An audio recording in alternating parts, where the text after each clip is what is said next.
We're back. We are. For our final, as of right now, long distance podcast because Matt Steele will be back in LA the next time we do this podcast. Oh, which by the way, there will be no podcast coming next week. Matt Steele's coming back. He's traveling and I'll be out of town, and we're going to be doing reactions to a couple of new albums. So we're going to take 1 week off, which I feel like we'll all survive. Lots of podcasts out there do freaking seasons where they're like, okay, end of season 2, we'll be back in 3 months or whatever. So 1 week off, everyone will live. And then we'll be back better than ever and better together, like Miss Hillary Clinton said. And we deserve, it's stronger together, but you were close. Potato. She didn't win anymore. Yeah. Wow. Shutting everything down. You just triggered me into literally the darkest day of my life. That was a bad day. That was a bad day.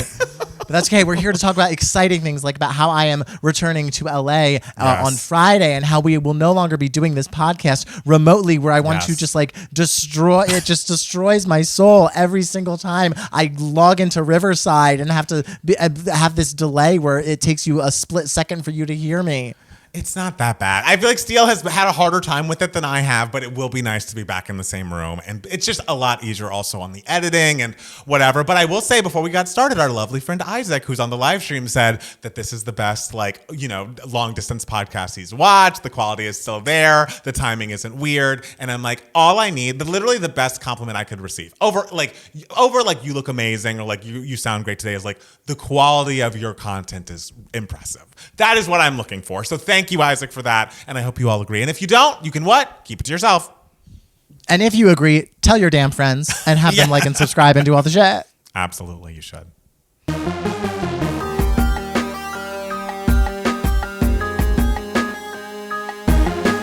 Hi, everybody, and welcome back to the Two Gay Matts podcast. It's Matt Palmer. And it's Matt Steele. And we are back again another week. And I think we are on right after the BAFTA Film Awards broadcast. And so we'll be diving into that in a moment. But before we get there, Matt Steele, how was your week?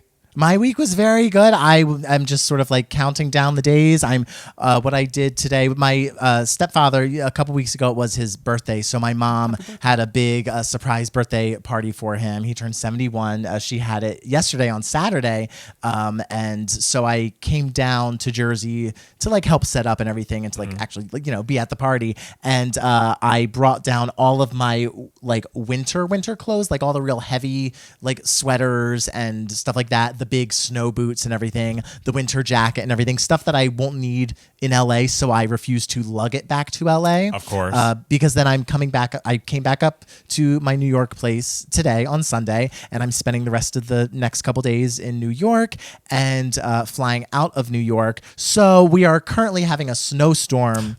And I do not have any winter things like boots or anything. So I will be walking around in the snow in my sneakers, which will probably, they're the sneakers I've been wearing the entire 5 months I've been in New York. So they're getting thrown away at the end of this journey as it is, but they're just going to get destroyed over the next couple days. And do you have long underwear or something with you? I don't want you getting frostbite before I come back to LA. I'm not going to get frostbite. You never know. It's not like it's going to be super cold. It's just going to be snowy. Like it was much colder 2 weeks ago. 2 weeks ago it was truly the coldest thing on the planet. And so I am I'm excited to go back and everything. I did some fun things this week. I hung out with my friend Steve, my friend from high school. Saw him, and just sort of like gathering my thoughts, gathering my feelings, and happy that this is the last time I will be setting up this remote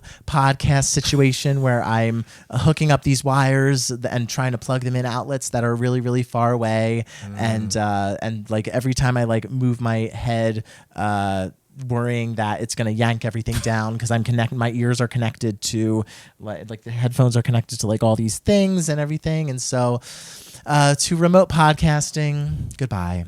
Goodbye. You were bigger than the whole sky. You really were. Thank you for your service, remote podcasting. But yes, it'll be nice to put that in the rear view. You know what I'm going to love? I'm going to love not having to, because every time you say it's Matt Palmer and I say and it's Matt Steele, I have to say and it's Matt Steele right as you're starting your R in Palmer. Because that way there's less of a beat, or else it would sound like, hey, it's Matt Palmer. And it's Matt Steele. Oh my gosh. I feel like as a perfectionist, this sounds a little bit perfectionism-y. And so maybe that is the lesson we were supposed to learn with remote podcasting. Is we have to let the perfectionism go. We're all doing our best. Isaac just said we were doing fucking great. So we need to trust Isaac, trust ourselves. Perfection is the thief of joy, darling. And we can't have that. We must have joy. Please, you are the person who is just like, if it is not in 4K, I want nothing to do with it. Look, you can do as I say, not as I do, or whatever. That is the thing. I can see it, and yes, I'm working on it. I have my therapy appointment tomorrow. Maybe we'll discuss. But yeah, something that we can work on when we're back in LA. Nothing needs to be perfect. It just needs to be us, the power, the passion, and we'll be able to have that passion in person, and that'll be great. I'm saying a lot of words with P's in a row. I feel like, isn't that wild? That's nice. Look at you, Mr. Alliteration. We love alliteration. P. Palmer. There you go. And Look at that. Otherwise, I've also had a good week. I don't think I did anything too crazy this week. I hung out with some friends at a German restaurant on Friday, and that was very good. And then Saturday, yes, it was nice. We had, I'm like, did we have Wiener Schnitzel? I feel like we had some sort of schnitzel moment, and it was good. I had a German beer. It was lovely. Schnitzel with noodles. Yes, there were noodles present. I can't tell. Yes. Don't know what was what, but I was like, okay, it's like a kind of a beer garden place. And so I did start with a margarita because, I'm more of a cocktail than a beer girly, but I did try one of the German beers as well. So I got the experience, and that was lovely. And then yesterday, I had some errands in the morning. There was a friend of Janie's who was having we're social gathering because they have like a really long driveway, and they're like, hey, why don't we just like have people over? They're big coffee people, and so it's like we'll like make these different types of coffee and like have a midday, we're all hanging out and drinking coffee in the driveway moment. And I was like, I love that. So I brought my mug, hung out with Janie, met some of her friends, and that was really fun. And then we hung out with yes I know. I love how you're just like, oh well, when you have a large driveway, of course you throw parties in the driveway. I've like never heard of this before. Hey, and the thing is, I hadn't known that I had heard of it before, but like when I saw the invite, I was like, oh, this makes sense. It's just another place that you could put a table and like, give people some coffee and some pastries and have a lovely afternoon. It was nice. All right, great. Loved it. And then yesterday, I hung out with Jackson and his younger, I was going to say little cousin, but he's like graduated college, younger cousin who's like Gen Z. And we watched a movie that will come up later that Matt Steele, I think you're going to be happy that I rewatched. And then today we went over and saw Jackson's sister who recently had a baby, and her husband and family. Everybody's doing great over there. And so now I'm here excited to be with you on our final for this moment remote podcast, because of course, like I'll be going to Atlanta at some point, you'll be going back to Jersey, there will be remote podcasts in the future, but it won't be a consistent every week, every time moment. And I think we're both relieved. Some of us will inevitably get sick or whatever, so Yes. I have like the actual like audio recording equipment in case we need to do something remotely, like Yes. at our own apartments and everything. Or if you're a patron and you watch our Traders reviews, then our last Traders podcast will be remote because Matt Yes. Palmer will be wherever you're going. I'm in week. Mammoth. Mammoth. Where is that? It's like 5 hours away going north in California. And it's on a lake, and there's a lot of skiing and snowboarding that I won't be doing, but I will be there drinking hot cocoa, drinking, spiced cider, indoors, staying warm. Good. Skiing is dangerous. Snowboarding, even more dangerous. Don't do it, kids. I mean, I think if you get training and like take the little class, start with the bunny slope, I'm sure people can do it safely. But yeah, it is a more dangerous sport than I would like to participate in at my current time in life. I don't trust it. If you're anti-online gambling, I'll be anti-extreme sports. Okay, I know more people who have died doing extreme sports situations than have died doing online gambling. I can't talk about online gambling again, but you know my feelings. And I swear if someone's listening to the podcast and sending us these things, because over the past week, we got like a collaboration request of like, hey, would you guys like promote like the odds of XYZ award being given at the Oscars for Polymarket? And I was like, no!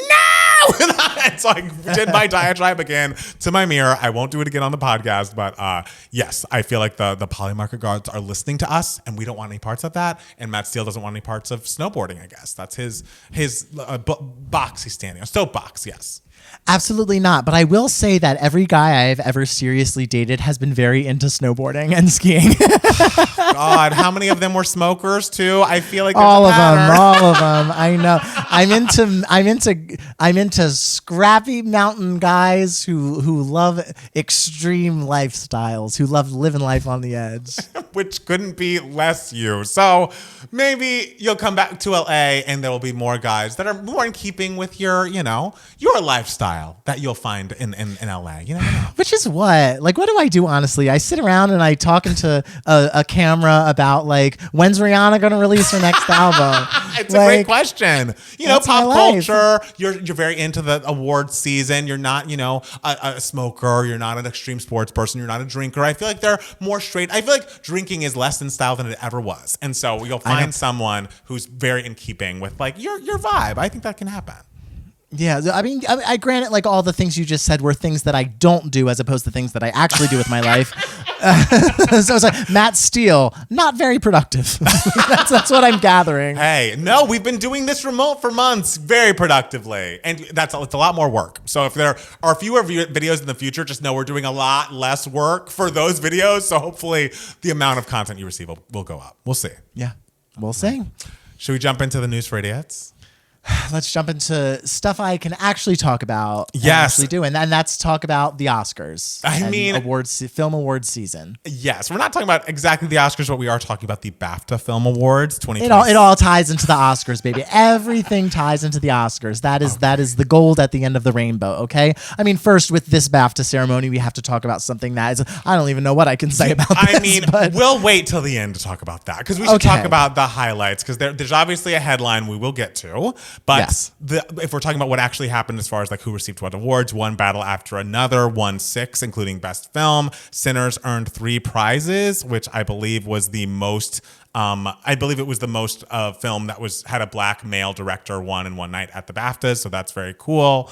Did you watch the ceremony? How did you feel about the winners and all of that? No, I didn't watch the ceremony. I consumed the BAFTAs how I usually do, and that is, like, on my phone through, like, Twitter, like, announcing, like, as each thing gets announced. Mm-hmm. And there were some surprises on there that I was just like, like, that was not in my, like, bingo, and I don't think anyone's bingo card. I mean, like, in the beginning of the year, a lot of people were like, oh, Sean Penn's probably the front runner for Best Supporting Actor for I shouldn't say in the beginning of the year, I should say in the beginning of award season. A lot of people were like, oh, Sean Penn is probably the front runner for Supporting Actor. And then as, more Critics Awards came out, Benicio del Toro won a lot of the Critics Awards. Then the Critics' Choice Awards actually happened, and that ended up being Jacob Elordi in a bit of a surprise. And then the Golden Globes happened, and that was Stellan Skarsgård. And so after, like, Stellan Skarsgård won the Golden Globe, I think people were kind of just like, oh, like, we think Stellan Skarsgård could likely win at the Oscars now, and he'll probably win at the BAFTAs, because the BAFTAs do tend to prefer a European actor of sorts, a European film, especially specifically if they're British, which Stellan Skarsgård is not, but, like, still European.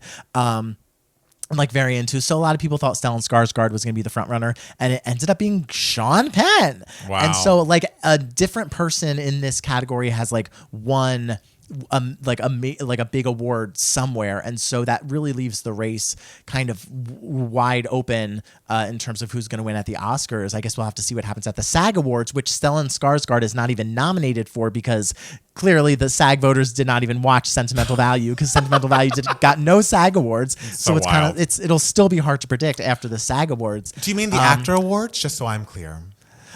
The SAG Actor Awards, whatever they want to call themselves. Sure. Yeah, no one. It's like the Oscars also, like, officially changed their name to the Oscars as opposed to the Academy Awards, but people still just call them both. Yeah. But yeah, so a lot of people are sort of, like, comparing this race to a Marcia Gay Harden situation, which happened in 2000 in Supporting Actress, where because a lot of people are now thinking that, could Delroy Lindo, who was not nominated for any precursors, suddenly win for Sinners for Best Supporting Actor? Could that be a fun surprise that pops up like, out of nowhere after not being nominated for anything, which is what Marcia Gay Harden did famously in 2000 for Supporting Actress. So who knows what could happen? I'm very excited. But Supporting Actress suddenly became a bit open of a category because a lot of people were thinking this race was between Tiana Taylor for One Battle After Another versus Amy Madigan for Weapons. Right. Then Tiana Taylor started to sort of pull ahead a little bit in the race. Her movie got nominated for Best Picture, which definitely gives her an advantage. So a lot of people were thinking, okay, Tiana Taylor's probably going to win at the BAFTAs. But no, Miss Wunmi Mosaku from Sinners won Best Supporting Actress at the BAFTAs.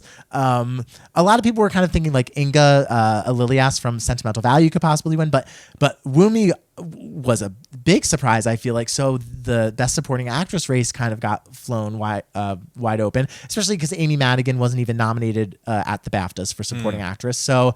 So I'm excited to see what happens at the Oscars with that. Leading actor was also a shock. Wow, lots of shocks tonight. Yes, like Timothée Chalamet has been considered the front runner all year long for Marty Supreme and everything.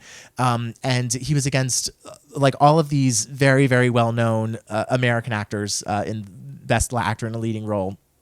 And so there was one British actor, I believe he's Scottish, maybe? I'm not sure. Named Robert Aramayo.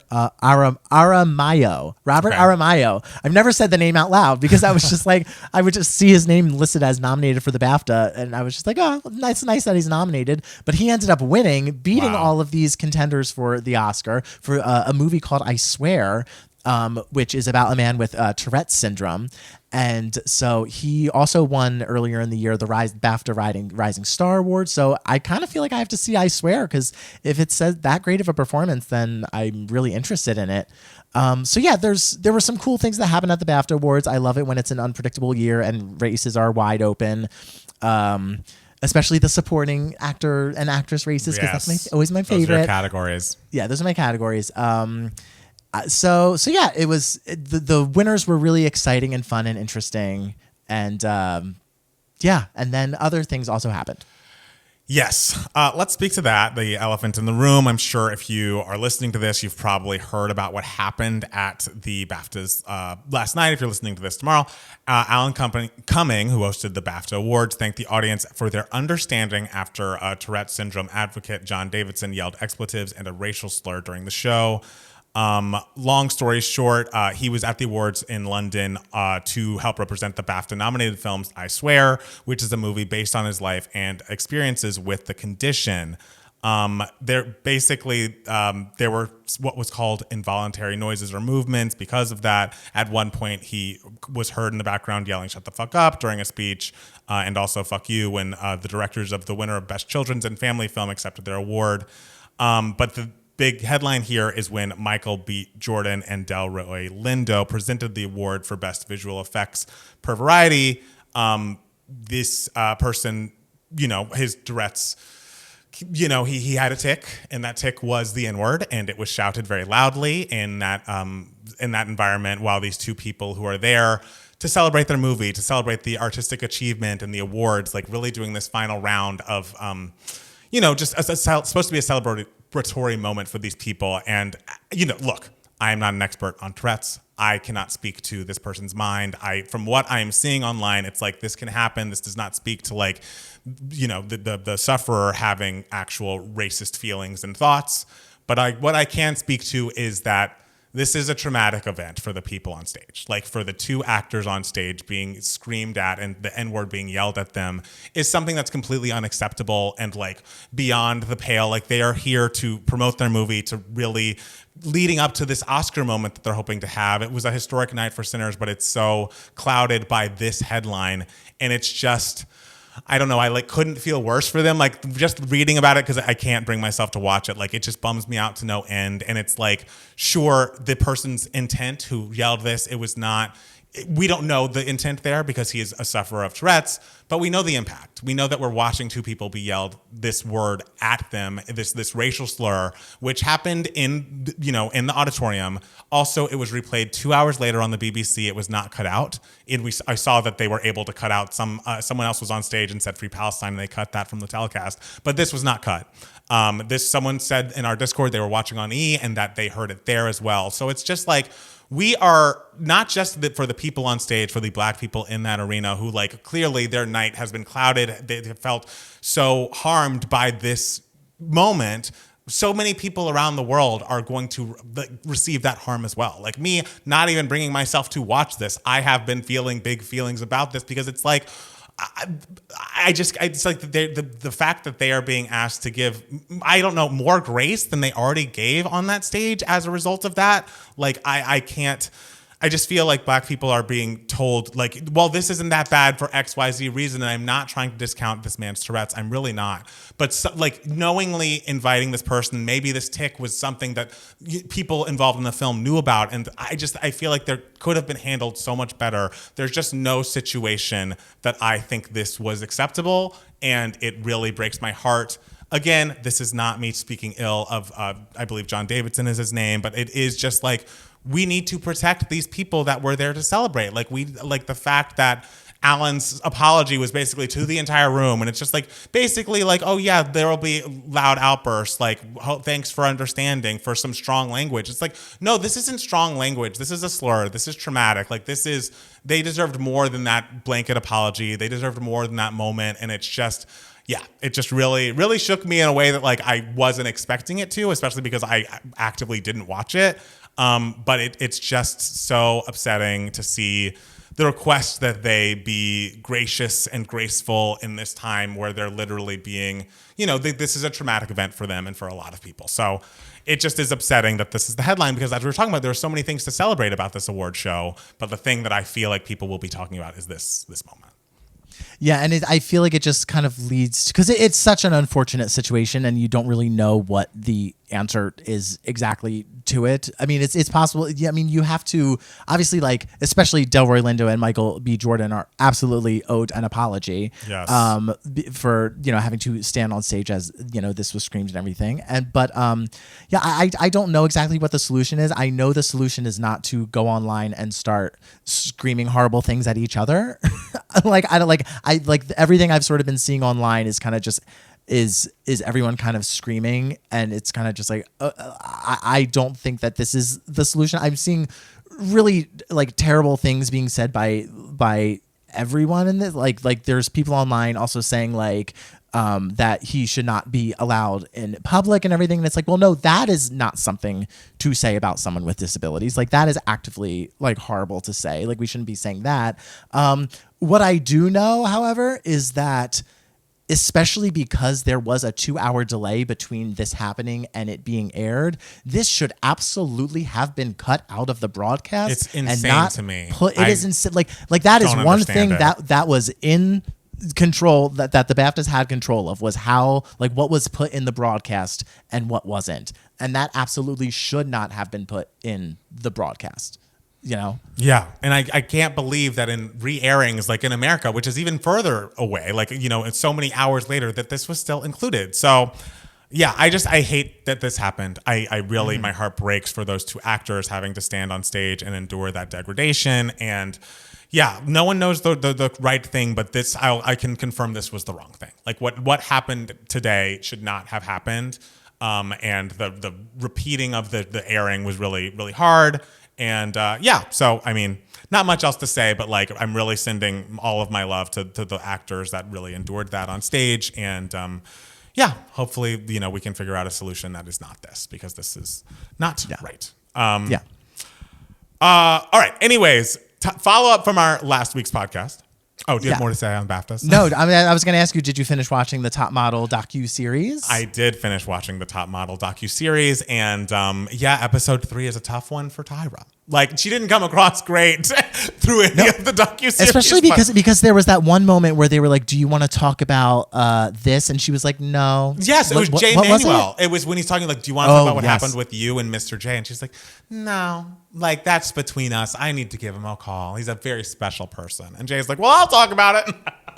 I know. After you heard the whole story from Jay, I was like, okay, now we're going to hear Tyra's side of things. And Tyra was just like, I don't want to talk about it. And it's like, girl, you're here to talk about it. Like, I hate to break it to you, but like, if you're there to talk about it, he was called in to talk about it. 100%. So it would behoove you to talk about it and give your side of the story. And like the way that it was discussed, like, the network made me fire Nigel, Mr. and Mrs. J. And like, I believe it came from me, XYZ, like the whole way that was said. It just is like, I felt I always, as I was watching it, I was trying to like be like, oh, well, Tyra's in XYZ position. But like she at no point like full-throatedly like took accountability. Like really was like, this was fucked up and like this was wrong. The way this was handled was incorrect. She was like, I bet they still think it was me to this day. And like, I felt like she came across the worst at the end of it. And the very final moments of that documentary where she's like, I hope when you get called out, you're as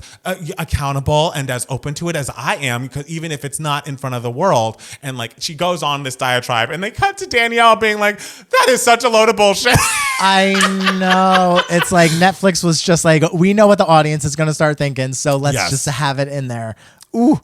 It was tough. It was like clearly the production of this docuseries agreed with Danny Evans on basically every point, because whenever Tyra was spouting nonsense, they would cut straight to her and they'd be like, girl, Danny is a queen. I want her on everything. I don't know how we can make her a bigger star after this moment, but she's hilarious. She's gorgeous. She's beautiful. And like, I don't know. I guess I just wanted more from Tyra. Like, we grew up with her, and I really wanted her to be able to take this criticism and more clearly and full-throatedly apologize for it. But like the amount of times that she shirked responsibility, and it's not to say that there weren't, obviously Ken Mock is also responsible, and the three other judges were not like peachy throughout their time on the show. Like, no one's saying that. But I feel like since she's the top of the call sheet, she's the executive producer, she's the creator of this show, face of it, I just wanted a little bit more accountability from her. Yeah, it's kind of like, even if things weren't her fault or whatever, like the buck stops with her. Like, yes. you're putting it's kind of like being the president. It's just like, even though like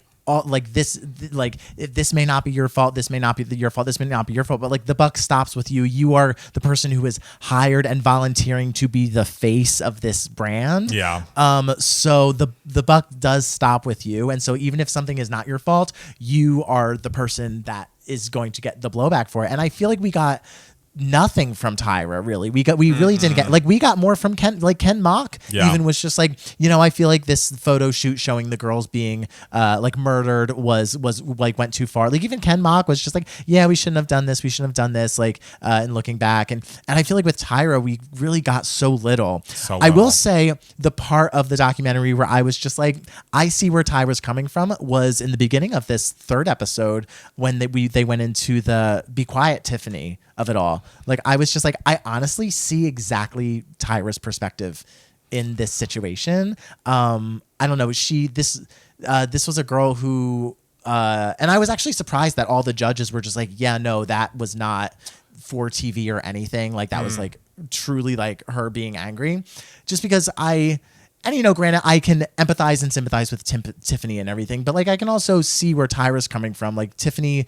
was on the previous season, didn't make it into the final rounds because she got into a bar fight, and so she was kicked out.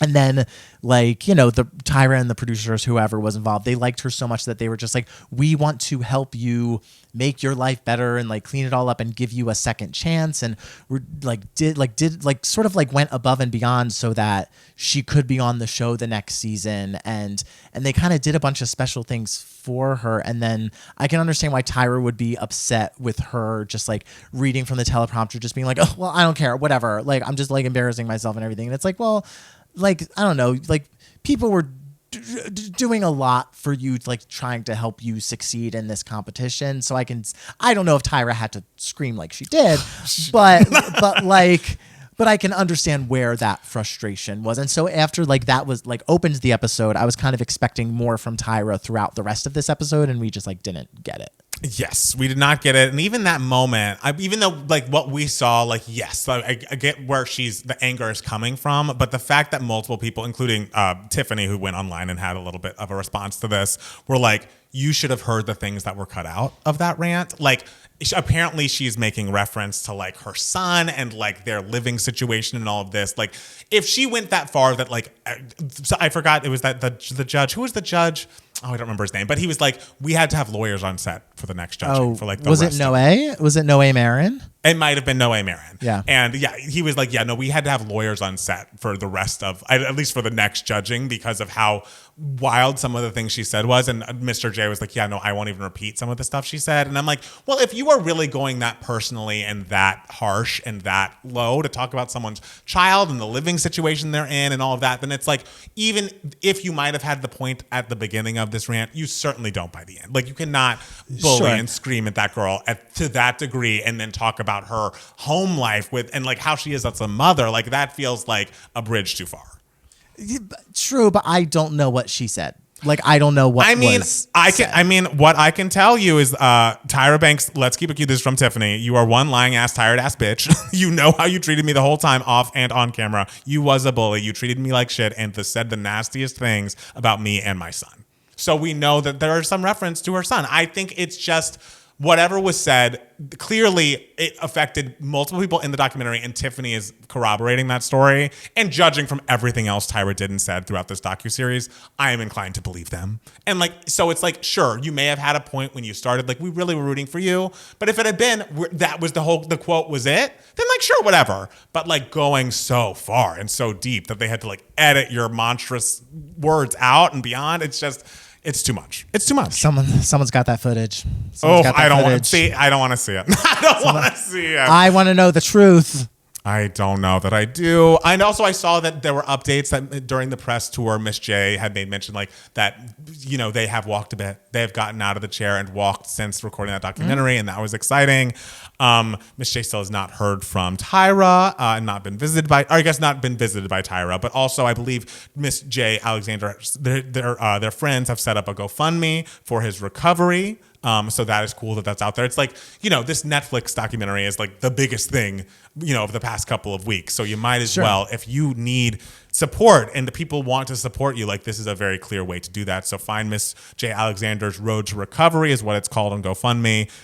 Cause yeah, what happened, like that the fact that, you know, he had that stroke and like was in a coma for 5 months, and it just the diving into Miss J's story and what happened there in that third part was just devastating. I know. What an icon. I know, but I'm glad he's like doing better, getting like stronger. Like it was sharp as attack in that documentary. Like every side I got the subtext. Yes, I was like, I'm getting it. I'm getting it, girl. Miss J, I remember, and again, Miss J was not perfect on that show either. Like I feel like the clip of like weighing some of the girls, I think he was involved in that one. So it's like there are no heroes here, but yeah, I do only wish good things for, you know, their recovery.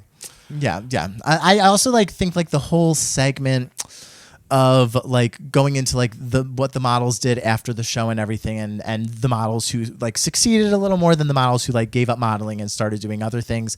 I think that's kind of like something that's important for young people who want to get into the entertainment industry, like to watch. For sure. It kind of just shows that like nothing is guaranteed in like the entertainment industry, especially when you're banking on like something like looks, you know, like something like modeling and everything that you could be the prettiest and do everything right and still really, really struggle with getting work and everything. Yeah. And there's often no rhyme or reason. I mean, granted, sometimes they talked about how in the beginning, like in the early stages of like Top Model and everything, that Top Model was seen as more of a reality star than a model. So like, whereas like now the times have changed and like models are like, no, I need that platform of sorts to like make it in the modeling industry and stuff like that. So, yeah, it's just a good thing to watch. Just know like sometimes there's no rhyme or reason. Just go out there and try to make the best decisions that you can make. For sure. And if it's something and make sure that it's something that you really, really want, and just know that there's no guarantee that you're going to become a superstar. Even if people are telling you you're going to become a superstar, you know?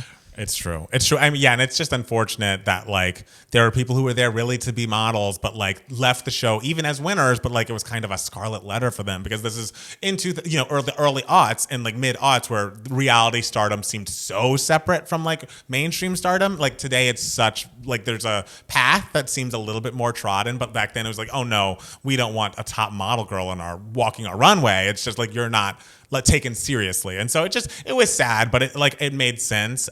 But it was just a sad thing for some of the girls who really had a lot of potential. Yeah.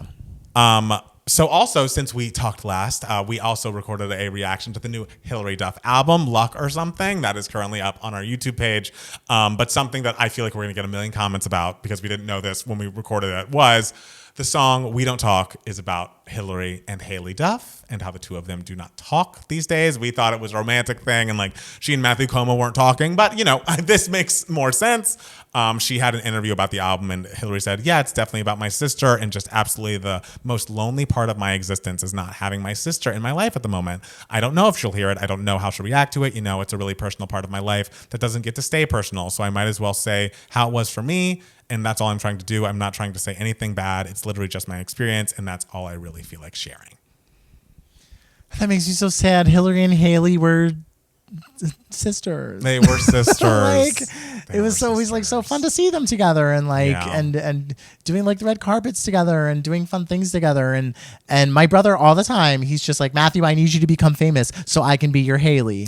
And I was just and now I'm gonna be like, oh really, Michael? You really want to grow apart? Hey, you really want to be my Haylie? Look, if he doesn't become MAGA, I think you'll be fine. Because that is the rumor. The word on the street is that Haylie is a part of the Trump crowd, and who knows if that is what like led to the dissolution of their relationship or like the break they're taking. Yeah. But it's like they both have kids, and it's like you'd want the kids to grow up with their aunts, and so I hope there's a way that you know they can mend fences. But yeah, no, it's just a real thing that happens. You know, a lot of families have these separations based on politics or otherwise. So yeah, it's and again, like that's all alleged. Like we don't know. Like a couple. Did I tell you like a couple weeks ago when we were talking about the Ashley Tisdale mom group rumor and everything, and the rumor was that Ashley Tisdale was MAGA or whatever. Apparently, Ashley Tisdale was just like, I've been a registered Democrat since this year, since like 2009 or whatever year she was able to be registered or whatever. And she's like, so that is absolutely not true.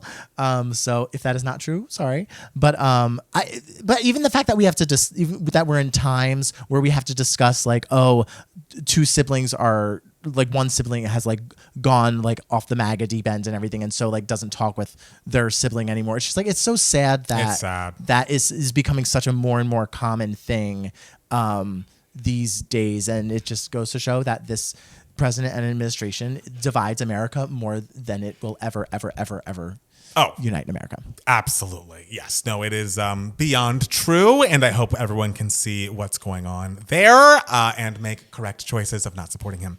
But speaking of what's going on, we have questions about what's going on with Cat's Eye. This is a 6-part group that was put together from a worldwide search on Netflix. They kind of came up in the K-pop model, but they're not, all, Korean or of Korean descent.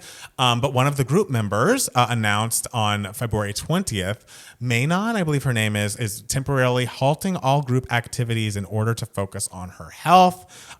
She says she says hi to her fans. I want you to hear this from me. I'm healthy, I'm okay, and I'm taking care of myself. Thank you for checking in. Sometimes things unfold in ways we don't fully control, but I'm trusting the bigger picture. Thank you for standing by me. There are now rumors like, was this her decision, or was this the decision of management or the label? And then unfortunately, one of the other members, Daniela, has a dad who's active on the internet.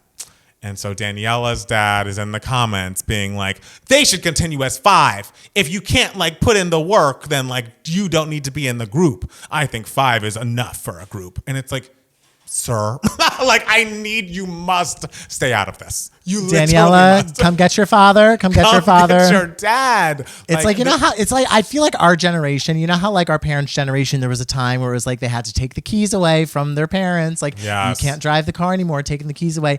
I feel like our generation, we're going to have to be like, we're taking the phone away from, we're taking the phone away.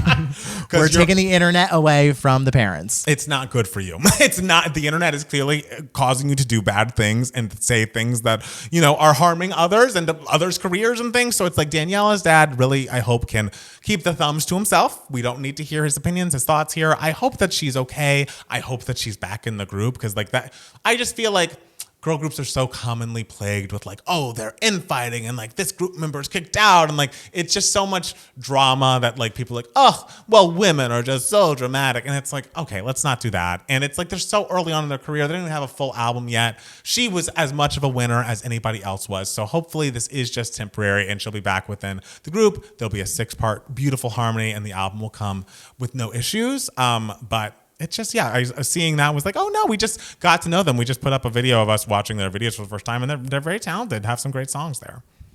I know, yeah. So hope everything is okay. We get the rest that we need, and we take the naps that we need. We take the vacations that we need. Yes. And that everything goes smoothly from here on out.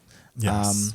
Yeah, because they're great, and they're really fun Yeah. and really talented, and so I'm rooting for him.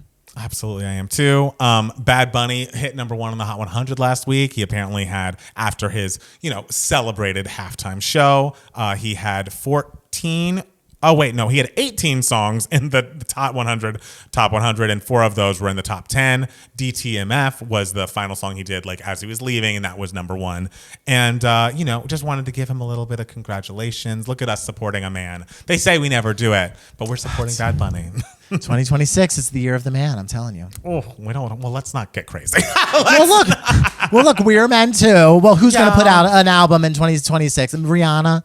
Hey, Olivia Rodrigo and Robin is definitely doing it. There will be ladies. There will be ladies. Olivia Rodrigo has not been announced, girl. I'm manifesting it. This is like the secret. You got to just keep saying it, and then it's gonna come true. You know. Right. And hey, Hilary Duff put out a really fucking great album. She did. So That album is great. It's great. It's great. Also, next week, speaking of the Hot 100, it's predicted that Taylor Swift will go number 1 with Opalite after the release of the music video. And if she does go number 1, it would be her 14th number 1, which would tie her with Rihanna as having the most number 1 hits of any artist in the 21st century. So that could happen. I feel like Taylor Swift has gotten because when was her first number 1? We Are Never Getting Back Together. Correct. I feel like Taylor Swift has gotten 10 of those 14 number 1s after Rihanna had her most recent number 1. I mean, it has been 10 years. I mean, Work came out 10 years ago. So yeah, I'm sure a lot of these came out. But though Rihanna went number 1 with Wild Thoughts, which was 2018. Oh. So that counts. Even though it's not Rihanna. Did she go number 1 with Wild Thoughts? Did Wild Thoughts go number 1? I don't know if it did. I'm looking at the list now. I'm not seeing it. I'm wrong. Never mind. I don't know what I'm talking about. But yeah, no, that would be very cool for Taylor. But I'm letting her know the lambs are looking. When we see 14, don't do 19, babe. Just put out a couple more albums. No more videos later that will propel things to number 1. Just put out a few more albums and leave Mariah's record alone. That's all I'm saying. honey, that Chick album has not come out. Oh, you're absolutely right. We know that Chick has a couple number 1s in it. Oh, we absolutely need that. We need that. So I would love to see it. So we'll keep our fingers crossed, but also congratulations and good for Opalite. Great music video there. Alan Cumming was also on, Jennifer Hudson's show and confirmed that the Romy and Michelle's high school reunion sequel starts filming this summer. So I don't think it had been made completely official yet. But we can confirm via Alan that it's happening. So if you're a fan of the original, get ready. All right, let's go. Let's get Mira Sorvino that second Oscar. I'm ready for it. You never know. Miley Cyrus has also announced that she is going to do a Hannah Montana 20th anniversary special on March 24th on Disney Plus. We were both, I assume, a little too old for Hannah Montana, but that's clearly where she came from. We're smilers on a good day. So I'm excited for her to be revisiting the zenith of her career, or the beginning, the start of everything. And I think a lot of people that are younger than us are really going to go up for this. And I'm just excited for them. I'm so good excited for them. And lastly, in sad news, Eric Dane of Euphoria and also of Grey's Anatomy fame passed away last week, less than a year after announcing his ALS diagnosis. He was 53 years old. Apparently, he had a pre-taped interview with Netflix where he shares his last words, which I think is just a documentary series there. I haven't watched it, but apparently, of course, his last words were to his 2 daughters who seems to be teenagers, Max and ALS sounds like the most horrifying disease. His poor family, and I just can't imagine having to live through that or watching someone go through that. It just breaks my heart. It's just awful. Yeah, it's so terrible, especially because it was it felt so soon after he came out with his diagnosis and everything, and it's just the worst disease on the planet. It's horrifying. So awful, and so I'm hoping at some point soon there are some strides in helping to find some sort of I mean, cure would be a miracle, but like Yeah. treatment and like at Yes. all would be wonderful. So hearts out to, you know, his family and everything. And he seemed like a really cool guy too. He did. Like a really talented actor. Like, Yeah. so. Absolutely. So wait, is there any other news for idiots you'd like to share with the people? I don't think so. Okay, well, we're going to take a quick break and then be back with more 2 Gay Mats. I love that. We just did our final 3, 2, 1 remotely, except for when we record the Traders podcast remotely, like in a couple days, but whatever. Yes. It'll be fine. Our last 3, 2, 1 remotely, and we have to snap and everything. Oh, Yeah. miserable. I hate it. But Matt Palmer, what do we love? We love all of you for listening and watching the podcast. Thank you so much for doing that. And if you enjoy us, please go to your Apple Podcasts or Spotify apps and leave us a 5-star rating and or review. We do only accept 5 stars. So if you have anything negative to say, you can keep it to yourself. And then also, if you really love us, go to patreon.com/2gaymats where you can get extra bonus content from us so very regularly. Our unedited reaction to Hilary Duff's new album, Luck or Something, is up now. And you can join the Discord and chit chat with us all the live long day. Meet friends you haven't met yet. It's the place to be. And Matt Steele, Oh, yeah. what section of the podcast are we on? We're on Email My Heart, even Yeah. though we technically have not gotten an Email My Heart, like physically. My friend Derek, Ooh. in LA, he texted me yesterday and he was just like, "Oh, you better talk about this topic." And I was just like, "Do you want to put in an email my heart?" And he was just like, "Yeah, this is my email my heart." And I was like, Ooh. "Well, it's not really emailed, but that's okay." He verbalized his heart because he wants to hear about Matt Palmer's opinion on something that I'm positive Matt Palmer has no opinion on, and that is Punch the Monkey. If I tell you, I just heard about Punch the Monkey today. Like literally, I don't know when it happened, but only. And I think it happened literally like 3 days ago, maybe. That's Okay, like good, when okay. I started seeing it. So, I'm- but like, you know, like three days on the internet is an eternity. So what I've gleaned from this is there is a little monkey who was abandoned by his mother or something and has been put, and he's like small and still growing and all of this. And he was put in a little area, a little, monkey encampment. I don't know what it is, what's called, in a zoo, I think, with other monkeys that are bigger. And he was given like a stuffed animal that was like an orangutan.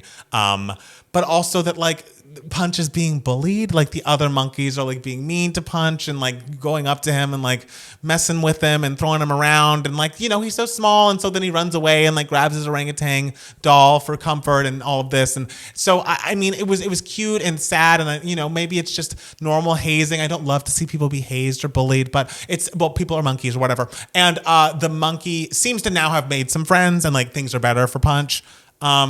So I guess it's a nice story. It starts, sad. It ends happy. I feel like it's probably going to be made into a movie or a TV series or something soon. And, it captured the hearts of millions. I, don't know if my heart was captured by it, but I was like, oh, hope that monkey's doing well and like swiped, That is a lot more than I thought you were going to say about Punch the Monkey. Because when I texted Derek back, I was like, I'm positive Matt Palmer has no idea who Punch the Monkey is. And then when you started talking, I was like, oh, but Jackson probably knows who Punch the Monkey is. And Jackson's probably like, I didn't hear oh, about you it. didn't hear from no, Jackson? I don't even know if Jackson knows about Punch the Monkey. I think I was also like, I had some sleep issues last night. And so I was like, oh, I should go on TikTok. That'll help. And so I was scrolling and then Punch caught up. Well, first, honestly, I saw a comedian making fun of Punch and I was like, oh, who's Punch?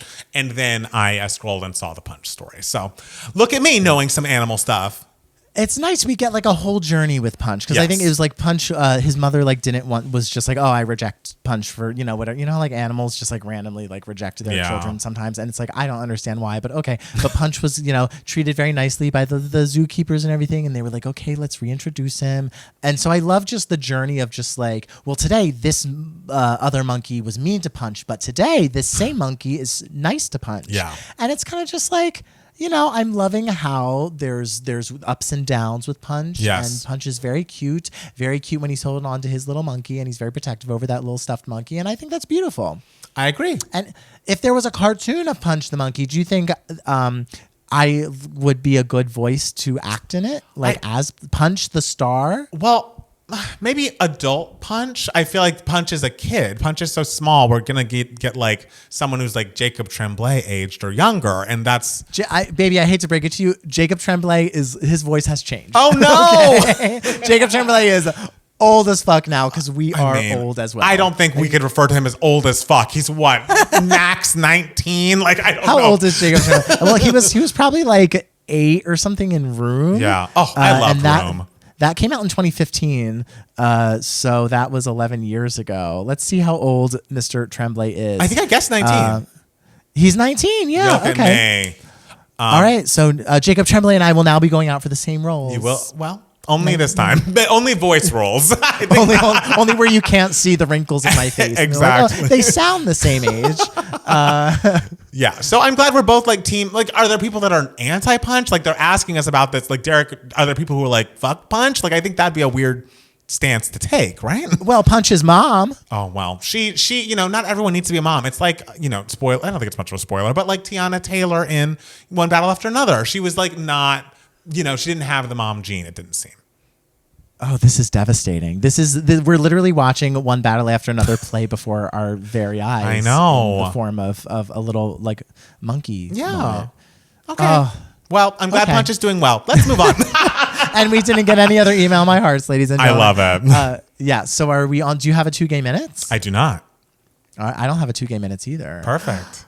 Should we go on to Travis Tracks? I guess we must. I always get so nervous around Travis Tracks because I'm like, I don't know. I feel like, speaking of ups and downs, I have such up and downs. Like, I have whiplash from hearing his incredibly right opinions next to his incredibly wrong opinions. And so this section of the podcast is tough for me, but I'm going to be strong.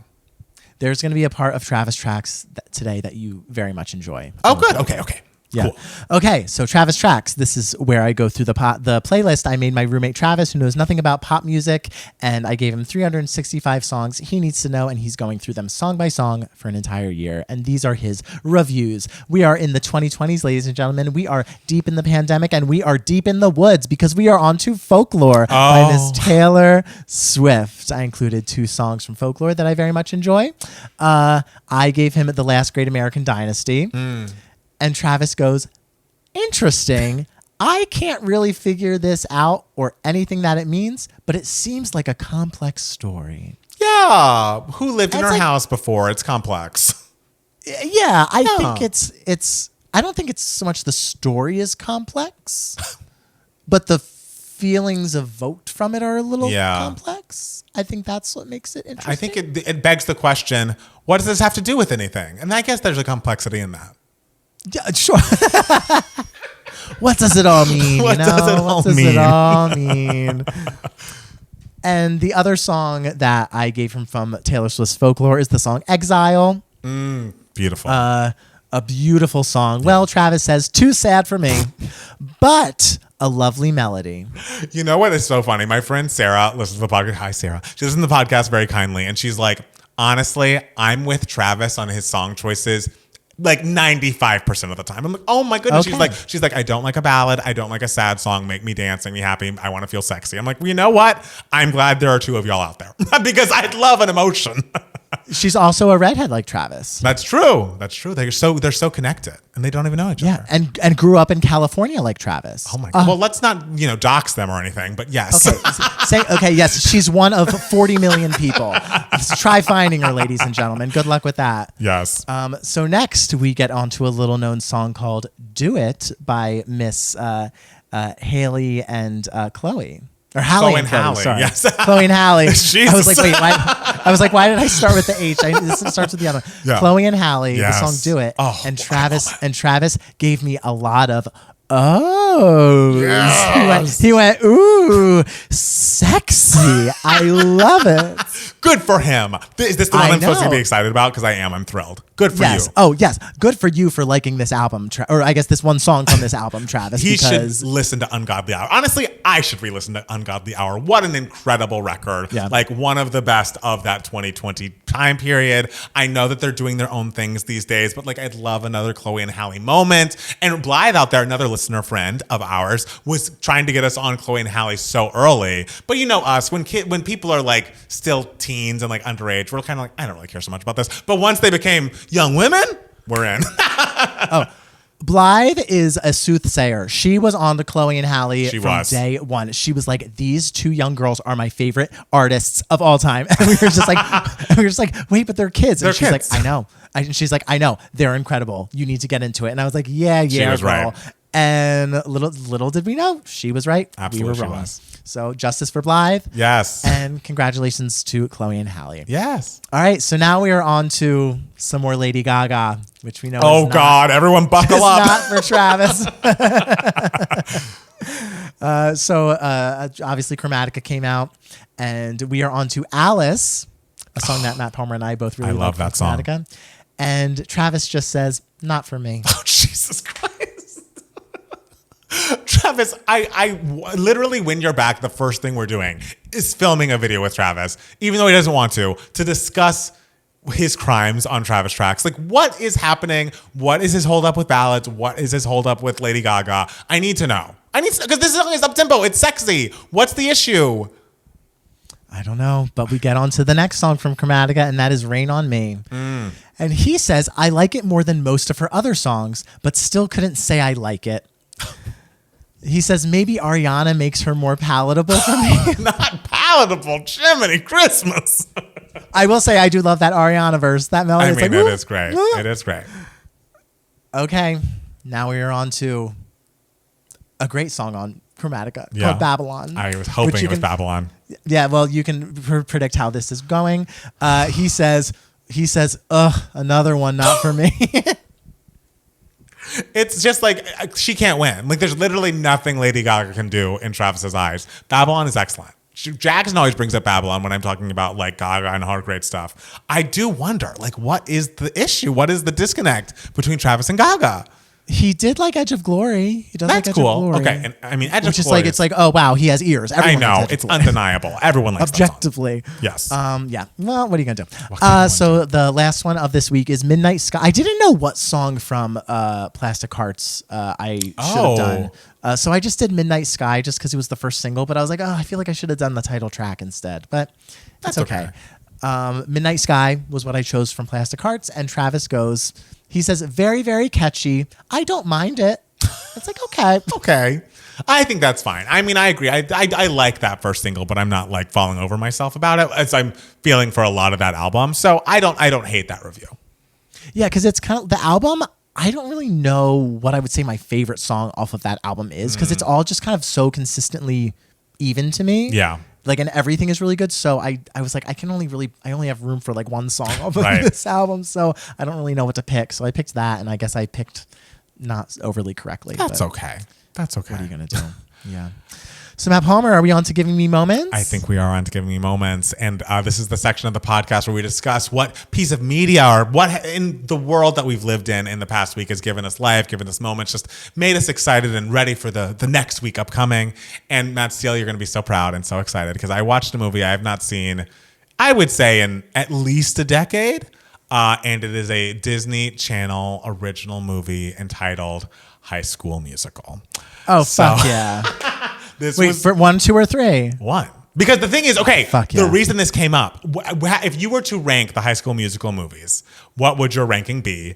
My ranking was literally the opposite of Jackson's cousin, who like grew up with these movies. And so I need to see who's more right. It's hard because, I mean, like 1, there is the nostalgia. Of course. There is just the classicness to it. Like, every moment feels so iconic. The story is like so streamlined. Okay, you gotta blurt it out. But, Give me like a ranking. But 3 is just so mind-blowing. I'm sorry, I'm going to say 3, 1, 2. That is my ranking. That is my exact ranking. Young Gen Z cousin of Jackson says 2, 1, 3.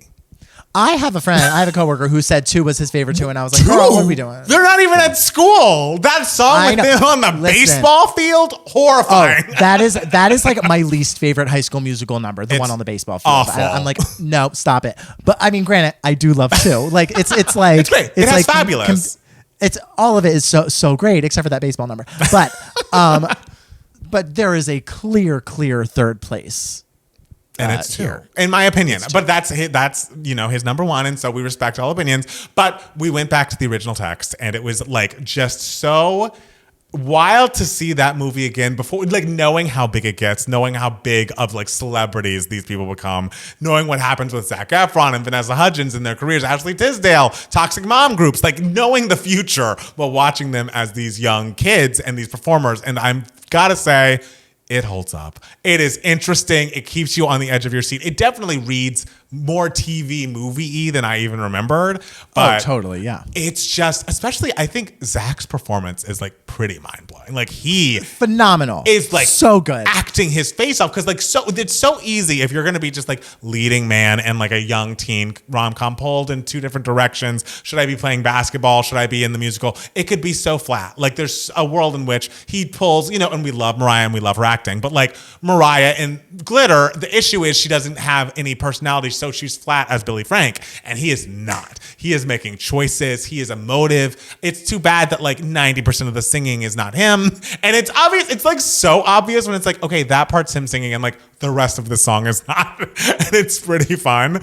I know Drew Seeley was just like, I gotta hop in there. I mean, I don't know if like maybe Zach's voice had changed recently, and Drew was like, I can give you this. Like, don't fret. I think it was like Drew Seeley like made I don't really know the exact trajectory of this, but it's like I feel like Drew Seeley like wrote the songs and everything was like, they're going to be in this key because this is how the songs work. These are the keys the songs work best in. But he also like wrote them with his voice in mind, I guess, to like demo them or whatever. So he wrote them in his key, and it's truly an impossible key. Like Drew Seeley can sing up the stratosphere consistently, and it's just, whereas like Zac Efron, nice voice and everything, but like he's not like a pop singer like Drew Seeley. No. Like he doesn't have it. Yeah. And so I think that's why and then I think for number 2 and 3 they specifically wrote for Zach's voice, whereas I think in the first one maybe they had the songs already.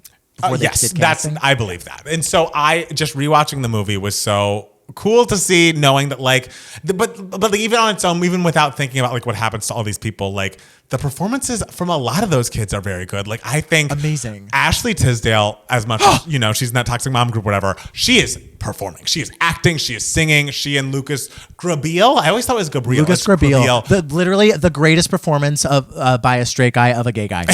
And I love that, like, we're not saying he's gay, and like we're kind of pretending that, like, the little pianist composer girl like has a crush on one of the guys, and I'm like, guys, like, okay, but also like Kelsey is a lesbian, of course. Like hello, I know, but I guess it's Disney, you can't do it. But like, stick to the status quo as a number. Like like a high point in cinema. Kenny Ortega is a genius. I really feel like I'm just like spouting Matt Steele talking points. But if you haven't watched High School Musical in a while, just watch how those sequences, those dance numbers, how they're shot, how they're done. Because like it looks like it's so easy, but you see it being done poorly, and you're like, oh no, this is brilliant. Like it never felt like we're too zoomed in on everybody. We can't see the dance moves. Like every choice of like where the camera was against like what was happening. It felt like a perfect amalgamation of like, of course this would work for the stage. Of course we could make this be done in high schools, but it's still a cinematic experience. Like they have just enough locations when he goes onto the top of the whatever it was, like the greenhouse thing, whatever it is, and like has that moment with Vanessa Hudgens, which we know is going to come back in number 3. That was so lovely, so winning. And like, there's a plot point I completely forgot. I was like, oh, she's supposed to be smart. Like I forgot that her whole thing was like a scientist. Everyone thinks I'm this like freaky nerd girl. And I'm like, okay, outside of you like solving that problem with pie on the screen and like kind of talking to Monique Coleman about like, being on, Decathlon or whatever, like none of that's really explored or like. And also, girl, there's nothing like freaky nerdy about you, okay? Like exactly. You read as very like popular girl in school. So it just, you have to, suspend your disbelief a little bit there. But I also think Zach's dad does a great job, like as the coach. And also, we love Coach Bolton here. Coach Bolton, looks the same. I've seen him pop up on in TikTok every once in a while. And I had forgotten that like one of the main conflicts is between Coach Bolton and Mrs. Darby, the drama teacher, who's like such a hard ass throughout the film. Iconic, who, also is the woman who, I mean, you've never seen the movie of A Chorus Line. She's the star of the Chorus Line movie. Yes. So but also when I was watching it, it was like, the two of them going to the principal and like, oh no, you're paying so much more attention to the athletes than you are the artists. And I'm like, is this not Glee? Like, this is literally Sue Sylvester and Matthew Morrison. Like, this is the exact conversation that happens on that show. I'm like, you guys stole that from High School Musical. I thought this was like a known thing that everyone knew that like without High School Musical, there would have never been Glee. I mean, I knew that like conceptually, but I didn't know it was so exact, like that fight between. So that was kind of like, like this feels so familiar in a way that's like, oh, you guys stole that a little bit. I gotta tell you. But if you are looking for a rewatch that like is nostalgic and is like unserious, but still like hits the same high points as you remember it as a child. It's not one of those movies where you're like, I love this so much as a kid, and you rewatch it and I was like, oh, this isn't actually that very good. It is a very sound film from top to bottom. The story is strong and interesting throughout. The music is, of course, excellent. I just remember, of course, when it first came out, I was completely like, I don't care about this. I'm a senior in high school or whatever. But then I remember looking I was a senior in high school. Oh, so was I in college. So yes, I remember not caring because, again, I was a young adult. And then I saw when I was checking iTunes charts, as one does, I'm like, what the fuck is Breaking Free by Vanessa Hudgens and Zac Efron? How is it number one? It's stopping the chart positions of like the Pussycat Dolls or whoever I was rooting for at the time. And then I came home, I think, over that summer and watched it with some friends and was like, you know what? I get it. That song's never been my song. I'm not a Breaking Free girly, but I understand the brilliance of High School Musical, and it's one that definitely holds up. If you want to watch it again on Disney Plus, it's available for you. And maybe over the next few weeks, I'll watch 2 and 3. And it's like, I probably should be watching Hamnet and other things that are nominated for Oscars this year. But High School Musical was calling to me, and I answered the call, and I was happy I did. It's calling to all of us, baby. I mean, I just celebrated its 20-year anniversary in January. Wow. So it's good that you watched it. The fact that on this podcast you were just like, Kenny Ortega is such a brilliant director, and I'm like, I know. Yeah. And I love nothing more than a choreographer who directs his own movies and directs like the filming of his own choreography. I fucking love it. The Bob Fosse's of it all, the Jerome Robbins of it all. Like that, I love nothing more. And so like Kenny Ortega is just such an American like darling and has given us so much throughout the years, and he should be given so much more respect, and he should be getting all the Lifetime Achievement Awards in everything. God bless you. It was wonderful. And I completely agree. So Matt Steele, yes, what has been giving you moments, darling? So a lot of you know that I have been on a Survivor journey. Yes. Let's take us back to November 27th, 2020. I started watching the very first season of Survivor because I was like, I'm going to watch through every season because I'm a huge Big Brother fan, and I want to start knowing what people are talking about when I see the Big Brother fans talking about Survivor lore and everything. I want to know what they're talking about. So that day, I started watching Survivor Season 1, Borneo, and I just finished the very last season I have to watch this week, and that is season 49, which last week on the podcast I said that it's a terrible season. It was only terrible in the first half. Okay. The second half really picked up, which because the first half was so wildly boring, did make it's still not low on my overall rankings because I've ranked every single season. Wow. I truly can't tell you like the older seasons, like if they're in the right spots compared to the newer seasons, because I watched them so long ago and I had no sort of like context for the show and what it later became. But if you would like to hear my top 10 seasons, okay, because my ranking is done, let's shout out honorable mention to season 18 Tocantins, which is my 11th favorite season, and it has my future husband JT on it because he is my biggest reality show crush ever. Lovely. Okay. 10th place is season 15, China. 9th place, season 37, David versus Goliath. 8th place is season 9, Vanuatu. Tell me if Suri wins any of these, because I would like to know that. If Suri wins any of the... No, Suri's never won Survivor. She never won? Oh, in my head she won. No, she's considered like the greatest social player to never win. Okay. And she's played like 5 times. Maybe this is her time. Oh my God. And the last time she got eliminated was such fucking horse shit. Wow. It was, she essentially got eliminated because everyone else had, spoiler alert, I guess, for Game Changers. She got they were down to like final 6 or something, and everyone else had like a special power except for her. Not okay. So no one could be voted out, so she had to leave by default. Heartbreaking. But anyway, so 8th place, season 9, Vanuatu. Seventh place, season 27, Blood versus Water. Sixth place, season 13, Cook Islands, which Parvati from Traders where she made her first season on. Oh, all right. That was her first season. Fifth place is season 7, Pearl Islands, which Sandra won. Fourth place is season 16, Micronesia, which Parvati won. Third place is season 20, Heroes versus Villains, which Sandra won again. Wow. Second place is season 17, Gabon. Wildly underrated season. Apparently everyone else hates it. But I loved it because it was nothing but drama, nothing but just trashy good fighting, and that is what I love. That's what you want. And it was very surprising, very fun season. Justice for Gabon. But my number one season of Survivor of all time, season 28, Cagayan. Season, if you remember Tony from Traders, season 3, he won Survivor Cagayan. So congratulations to all these seasons. Congratulations to me. Yes. Because that is a lot of episodes of television. It really is. And if you want to see me talk about this upcoming season of Survivor 50, I'm going to be doing on our Patreon a me only going through each episode, talking about my thoughts and feelings, because it is the very first time I am watching a Survivor season in real time. I'm going to see how it's different from watching all of these seasons from long ago. And so stay tuned for that.